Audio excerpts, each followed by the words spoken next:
Olá, crianças, tudo bem com vocês? Olá, quarto ano. Estamos aqui para aprender história, tá? Você comigo. Eu sou a professora Daniela e o nosso tema de hoje é o ciclo da cana-de-açúcar, que também pode ser chamado o ciclo do açúcar no Brasil, colônia. Então, nesta aula, o que vamos aprender, né? O que tão de interessante tem no ciclo do açúcar? Hoje vamos aprender o que foi o ciclo do açúcar, como se iniciou o ciclo do açúcar, o que é o engenho, quem fazia essa mão de obra, como era feito o açúcar e como se deu o fim deste ciclo. O ciclo da cana-de-açúcar. O ciclo da cana-de-açúcar, também intitulado como o ciclo do açúcar, foi um período importante na história do Brasil colônia, dirigindo os rumos da economia brasileira e portuguesa durante os séculos XVI e XVIII. No Brasil, o açúcar foi considerado a primeira grande riqueza agrícola e industrial e, por muito tempo, também foi a base da economia colonial. O ciclo da cana-de-açúcar representa para a história econômica brasileira o segundo ciclo econômico de grande importância. Na aula passada, nós estudamos o pau-brasil e vimos que o pau-brasil foi de grande importância, né, em relação ao Brasil colônia, e o ciclo econômico o segundo ciclo de maior importância é o da cana-de-açúcar. Quanto à colonização, esse cultivo foi extremamente importante, uma vez que estimulou o povoamento da colônia e a ocupação do seu vasto litoral. Por quais razões os portugueses eles adotaram a cana-de-açúcar como carro-chefe? Vamos lá estudar? O solo do litoral brasileiro é formado por uma composição denominada massapê, é o solo denominado massapê, que é importante, né? Ele facilita o cultivo, é muito propício, né, para o cultivo da cana-de-açúcar. O clima do Brasil também favorecia o desenvolvimento dessa planta, permitindo que se desenvolvesse o cultivo em larga escala, e o alto valor do produto final da cana, o açúcar, no mercado europeu. O açúcar também era um privilégio das classes dominantes, né, nas classes mais altas também da Europa, pois o açúcar possibilitava ainda, iniciante, a economia brasileira uma grande margem de lucros na exportação para o mercado externo, principalmente o mercado europeu. Então, no cultivo da cana-de-açúcar, a gente vai estudar quem foi Martim Afonso de Souza, né? Ele foi quem trouxe para o país as primeiras mudas da cana-de-açúcar. Ele trouxe das Antilhas de Portugal. E aqui, uma vez ele cultivando, percebeu que a cana-de-açúcar desenvolvia bem devido ao solo propício. Dessa forma, ele cultivou, obteve sucesso, seguindo também o preceito de Pero Vaz de Caminha, quando diz que o nosso país, né, nossas terras, tudo que se planta dá. Originário da Ilha da Madeira, no território português, o cultivo da cana era praticado já por Portugal antes mesmo dessa prática ser aplicada aqui no território brasileiro. Então, em 1530, as primeiras mudas de cana foram trazidas da Ilha da Madeira. Na expedição colonizadora de Martim Afonso de Souza, 2 anos mais tarde, Martim Afonso fundou a Vila de São Vicente, que fica situada no estado de São Paulo, onde se formou o primeiro engenho, chamado de Engenho do Governador. Então está aqui o Martim Afonso de Souza, né? Ele foi responsável por comandar a primeira expedição Portugal, né, metrópole, ao Brasil colônia, organizados em 5 navios, em média de 400 tripulantes, no dia 3 de dezembro de 1530, tá? O intuito de Martim Afonso de Souza, como eu comentei anteriormente, era explorar, conhecer e defender a costa brasileira de possíveis outros povos, principalmente os europeus. A produção açucareira no Brasil alcançou seu apogeu por 3 décadas, tá? Então, o pioneirismo coube ao Nordeste, principalmente as regiões de Pernambuco e Bahia. Nesses locais, os engenhos se espalharam e obtiveram grande crescimento econômico. Mais uma vez aí o Nordeste, né, se destacando tanto no plantio, no cultivo do pau-brasil, como também da cana-de-açúcar. Então, o cultivo se iniciou em São Vicente, como foi dito, em São Paulo, né? Então, foi o primeiro engenho foi em São Paulo, tá? Foi montado em São Paulo. Logo se percebeu o sucesso do cultivo, a boa adaptação da planta ao ambiente brasileiro e o modelo de exploração da cana-de-açúcar se espalhou por todo o litoral brasileiro. Mas na frente eu vou mostrar para vocês, né, que essa exploração se deu lá do litoral da região do Rio Grande do Norte até São Paulo com o engenho São Vicente. Além de contar com um ambiente propício, né, falamos que o solo massapê favorecia o desenvolvimento da cana-de-açúcar, né? Outros fatores também foram importantes para o sucesso da empreitada açucareira. Com a localização privilegiada dos engenhos, próximo à costa, havia uma óbvia vantagem logística, uma vez que a produção, o escoamento e a exportação do produto eram feitos de forma mais rápida e eficiente. Então, como vocês podem observar aqui, ó, falei ainda há pouco, né?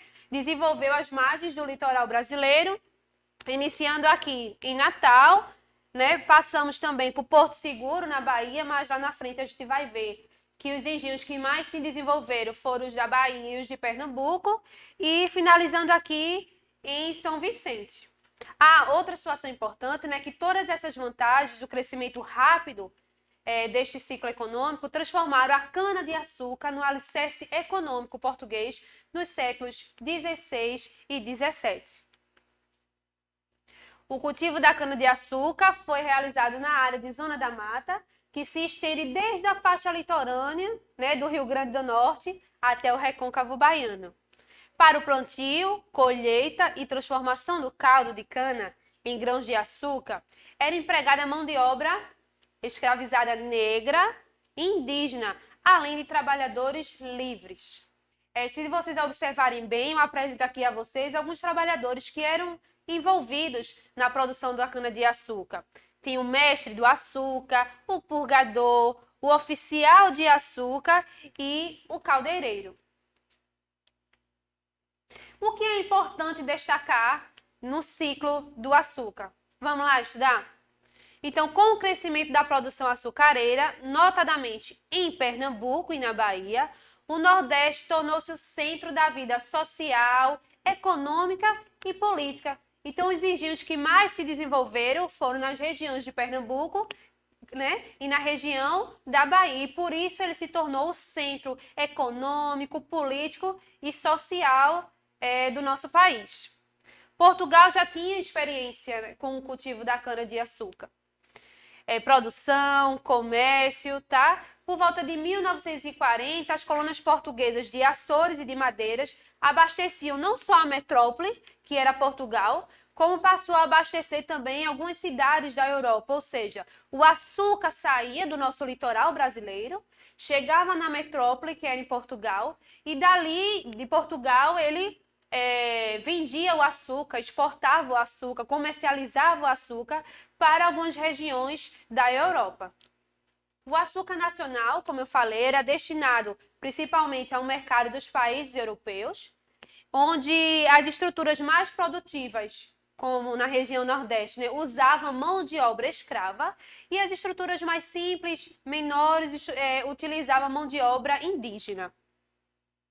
Então, no decorrer do ciclo da cana-de-açúcar, a mais rica entre todas as capitanias foi a de Pernambuco, tá? Inclusive, ela impressionou muito pelo seu desenvolvimento. Inclusive, um padre jesuíta, né, português, ele ficou muito surpreso com como era belo o engenho de Pernambuco, né? Como era potente, bem desenvolvido. Ele já tinha conhecido alguns engenhos na Bahia, mas ele ficou impressionado com o nosso engenho aqui em Pernambuco. Então, no começo do século XVII, Pernambuco foi a mais rica da produção de açúcar do mundo. Para trabalhar no cultivo da cana, os colonos portugueses fizeram tentativas de uso de mão de obra indígena nativa, como escravos, mas com o fracasso desse modelo, eles optaram pela mão de obra escrava africana, porque de certa forma eles também escravizavam os negros africanos, né? Isso também era motivo de comércio, né? Eles também comercializavam os negros da África. Então, com a nova mão de obra, né, a sociedade colonial estava formada. Essa sociedade colonial, ela por vezes é chamada de a doce pirâmide. É uma pena usar esse tipo de nomenclatura, uma vez que os negros eram trabalhadores que sofriam bastante, não tinham condições mínimas, não tinham conforto. A gente vai ver lá na frente essas questões. Então, dentro do engenho, acima de todos, havia o dono de engenho, que era o proprietário da terra, ele era o proprietário dos meios de produção, era o proprietário da mão de obra escrava, tá? A gente vai observar isso ó, no topo da pirâmide, o aristocratas, que são os senhores de engenho, ele morava, né, na casa grande, a gente vai observar isso lá na frente, e era o proprietário de todo aquele engenho. Os feitores, que cuidavam da produção e garantiam o trabalho efetivo dos escravos. Os trabalhadores livres, que visavam suprir toda a demanda por outros produtos que mantivessem a subsistência da colônia. Num sistema de diferentes culturas, de produtos essenciais. E, por último, os negros, que eu coloquei os índios entre parênteses, uma vez que os negros, né, a mão de obra, era na maioria negra, porque os donos de engenho também comercializavam os negros, tá? E eu coloquei índios em menor entre parênteses porque, como foi dito anteriormente, a mão de obra indígena era em menor número, quando o engenho ele era mais simples para a produção local. Observem comigo a doce pirâmide, que a gente vai encontrar o senhor de engenho no topo dessa pirâmide. A gente vai encontrar no meio da pirâmide os homens livres, que eles possuíam terras, mas não eram donos de engenho. Eles eram ferreiros, carpinteiros, eles também faziam um trabalho de capatazes, porque eles tomavam conta do todo o trabalho da produção de açúcar. E na base da pirâmide a gente encontra os negros escravizados, que eram chamados também de mãos e pés do senhor de engenho. Então, como o engenho estava dividido, né? Se você observar direitinho, nós vamos perceber aqui a casa grande, que é o lar do senhor de engenho, onde ele vivia com a sua família e alguns criados que serviam a família do proprietário, ou seja, do senhor de engenho. A gente vai encontrar também a senzala, né, que é onde ficavam os escravos, que é um prédio ali próximo à casa grande, onde os escravos que lá viviam não tinham condições mínimas de higiene, não tinham condições mínimas de habitação, não tinham condições mínimas de conforto, dormiam no chão, dormiam de qualquer forma. Na capela, né, é onde se faziam os ofícios religiosos, né, que eram importantes naquela época. Na moenda, local onde a cana era devidamente moída e onde eram produzidos o açúcar e os demais produtos derivados da cana. O engenho é a unidade de produção do açúcar. O engenho era um local específico para se fabricar o açúcar. E lá estavam a moenda, a fornalha, a casa de purgar. Com o tempo, passou a se chamar de engenho toda a grande propriedade do açúcar. Então, o engenho é como se fosse, vamos chamar assim, de mini bairro, né? Onde tem a casa grande, tem a senzala. A gente vai ver mais na frente, eu vou mostrar uma imagem para a gente entender legal. Então, também faz parte do complexo, né, do engenho. A casa grande, a capela, a senzala, a fábrica do açúcar, os canaviais, a casa de alguns trabalhadores, como o feitor, o mestre de açúcar, todos eles moravam ali próximo a um engenho. O senhor de engenho, ele vivia na casa grande, com os seus empregados, com os seus parentes, tá certo? Onde os empregados sempre serviam aos parentes do senhor de engenho, né? E o senhor de engenho tinha autoridade sobre tudo e sobre todos. A capela, como foi dito anteriormente, né, era onde aconteciam os ofícios. A capela, como foi dito anteriormente, é onde acontecia as festividades religiosas. Aí vos apresento aqui a imagem de como se articulavam as unidades que compõem um engenho. Aí vamos observar, ó, número 1, a casa grande, tá onde morava o senhor de engenho, com seus familiares. Número 2, a gente vai observar a capela, onde aconteciam os ofícios religiosos. Número 3, a senzala, né, onde moravam ali os negros que serviam ao senhor de engenho e trabalhavam na cana-de-açúcar. Número 4, deixa eu pesquisar aqui. A roda d'água, né, é um moinho também que trabalhava na fabricação, no processo da cana-de-açúcar. Número 5, a moenda. Número 6, a fornalha. Lá na frente a gente vai estudar o processo em que a cana-de-açúcar é transformada no grão de açúcar. Número 8, a casa de purgar. Número 9, a roça. Número 10, morada dos trabalhadores livres. Ou seja, todo mundo se concentrava ali e todos formavam um engenho, que em média tinha em 400 habitantes. Mostro a vocês também o funcionamento de um engenho, a casa grande, mais uma vez, a moenda, os cursos de água, a cozinha do açúcar, a capela, os trabalhadores livres, o canavial. Tá? São unidades que compõem o funcionamento do engenho. Então, nesse momento, vamos estudar passo a passo como era feito o açúcar. Então, se você observar bem a figura, aqui essa figura de número 1, então, inicialmente, se derrubava a mata, capinava, né? Limpava o terreno, todo o terreno era limpo, as covas eram abertas para que pudessem fazer um novo plantio da cana-de-açúcar. Em cerca de 12 meses, ou seja, em cerca de um ano, a cana ela era crescida, cortada e amarrada em feixes, que eram transportados em barcas ou carros de boi até as moendas. O próximo passo são os grandes cilindros de madeira, moíam a cana para extrair o caldo. Os engenhos que utilizavam força animal eram chamados de trapiches e os acionados pela força d'água eram denominados de reais. Então, observando a próxima figura, a gente vai ver que o caldo era cozido durante horas sob a supervisão do mestre de açúcar e auxiliado por outros trabalhadores especializados.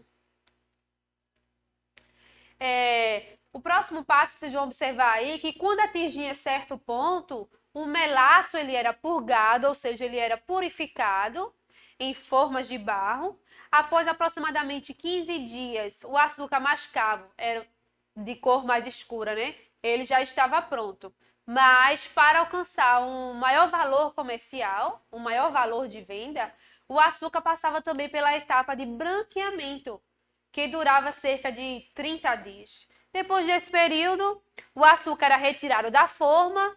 Como o processo de branqueamento não agia igual nas formas, o açúcar ele poderia ser separado por tipo. Se ele era claro, escuro, se ele era mascavo. Então, todo o açúcar ele era separado conforme o destino que ele faria.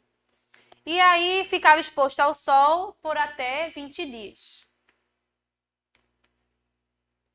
Por último, a gente vai observar que esse açúcar ele era pesado, ele era separado, empacotado e transportado para os países europeus. Como todo início tem um fim, então chegamos ao fim do ciclo da cana-de-açúcar.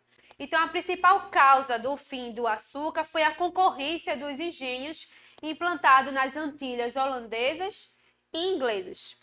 Em 1580, Portugal passou por o domínio da Espanha, que se encontrava em guerra com os Países Baixos. Como represália, estes passam a invadir regiões ocupadas nas Américas pelos espanhóis e escolheram fazê-lo em Pernambuco por causa do açúcar.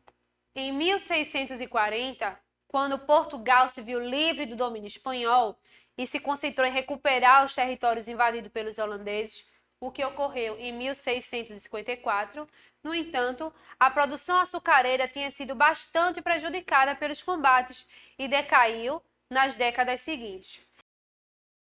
Então, assim, quando os portugueses recuperaram a região, o Brasil já não era importante no mercado mundial açucareiro. A produção de cana em outras colônias europeias, principalmente das Antilhas, havia superado a produção brasileira.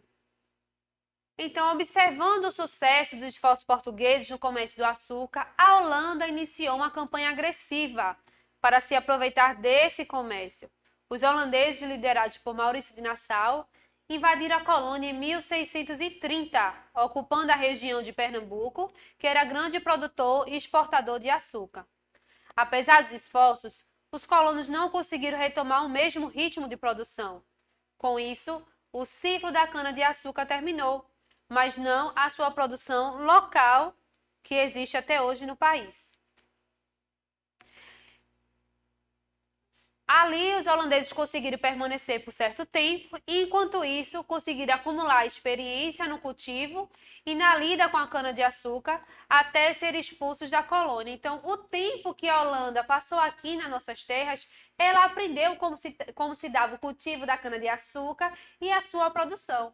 Uma vez que os holandeses foram expulsos, foi que eles fizeram: vamos produzir em nossas terras. E se tornou um forte concorrente de Portugal. Então, enquanto Portugal, dominando toda a terra brasileira, pois nós éramos sua colônia, eles atingiram altos esforços positivos em relação ao comércio, o açúcar que era produzido aqui era exportado para a Europa e da Europa se espalhava por outras regiões.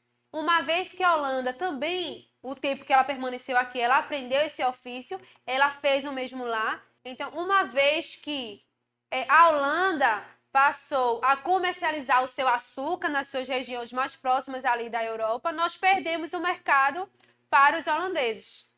Então, eles foram expulsos do Brasil por nossas tropas portuguesas. Isso aconteceu também na Batalha das Tabocas, aqui em Vitória de Santo Antão, onde foi uma batalha entre os portugueses e holandeses. Saímos vitoriosos, expulsamos os holandeses das nossas terras, mas o tempo que eles ficaram aqui querendo dominar a nossa terra, querendo dominar Pernambuco, querendo dominar o cultivo da cana-de-açúcar, eles ficaram por aqui e aprenderam e começaram a comercializar na região da Europa. Então, eles produziram a cana-de-açúcar nas Antilhas e eles utilizaram de todas as técnicas que eles aprenderam aqui no Brasil e começaram a comercializar na Europa. Então, a supremacia holandesa, ela faz o quê? Ela desmancha a economia açucareira e assim se inicia o declínio do ciclo do açúcar. Com isso, encerramos o ciclo econômico da cana-de-açúcar e, em seguida, a economia mineradora vai se iniciar como mais uma potência econômica no nosso território. Então, com a descoberta do ouro nas regiões das Minas, no século XVIII, o ciclo de ouro seria a nova fase econômica do Brasil.